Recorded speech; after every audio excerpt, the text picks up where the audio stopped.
আজি আমাৰ তাৰমানে যিহেতু আমাৰ মাননীয় গৌৰৱ গগৈ মহোদয় অসম কংগ্ৰেছ কমিটিৰ সভাপতি দায়িত্ব লোৱাৰ পিছত তেখেতে পৰ্যবেক্ষণ কমিটি এখন 88 জনীয়া পাতিছিল। তেওঁলোকৰ মাজৰ পৰা আমাৰ জালুকবাৰী ইনচাৰ্জ আসিফ নাজিৰ আছিল। তেখেত আজি আমাৰ পৰ্যবেক্ষণ কমিটিত তেখেতক আমাৰ আমন্ত্ৰণ কৰা হৈছিল আৰু আমাৰ 4 নম্বৰ কলনীত আৰু শিৱ মন্দিৰৰ প্ৰাংগণত তাৰমানে আমাৰ এখন মিটিং আয়োজন কৰিছিলোঁ।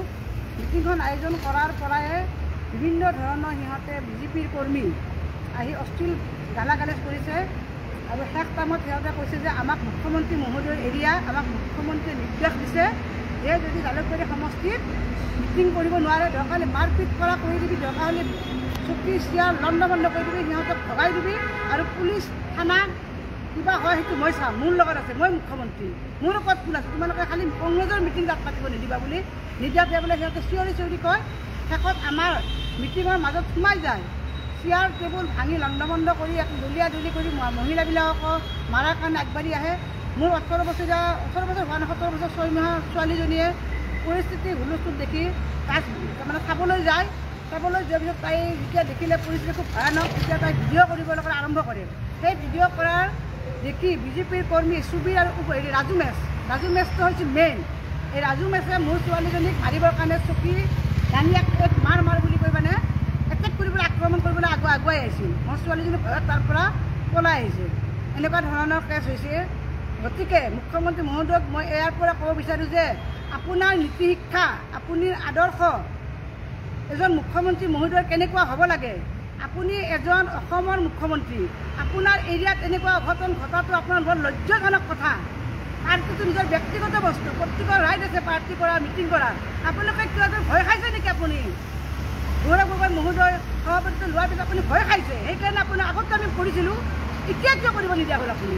সেইটো আপুনি উচিত বিচাৰ কৰক আৰু উচিত তদন্ত লাগে। ৰাইজে চব দেখি আছে, মুখ্যমন্ত্ৰী মহোদয়ে ইহঁতক মানে ৰক্ষণাবেক্ষণা দি আছে, কাজিয়া কৰিবলৈ কাৰণে সিহঁতক সাহস যোগাই দিছে। গতিকে অসমৰ ৰাইজে এইটো বিচাৰ কৰক। আৰু আমি থানাত আজি এখন এজাহাৰ দিলোঁ, আহি মই এজাহাৰখন দিছোঁ। এজাহাৰটো আজি মই ৰিচিভ কপি লৈ এখন ফাইল বনাই দিলোঁ। এজাহাৰৰ কোনো বহুত দিছোঁ, কিন্তু তাৰ কোনো প্ৰতি উত্তৰ নাপাওঁ। তথাপিতো মই ভাগৰি যোৱা নাই, এজাহাৰ দি আছোঁ, কাৰণ মই নিয়ম উলংঘন নকৰোঁ, সদায় ৰুলত থাকোঁ।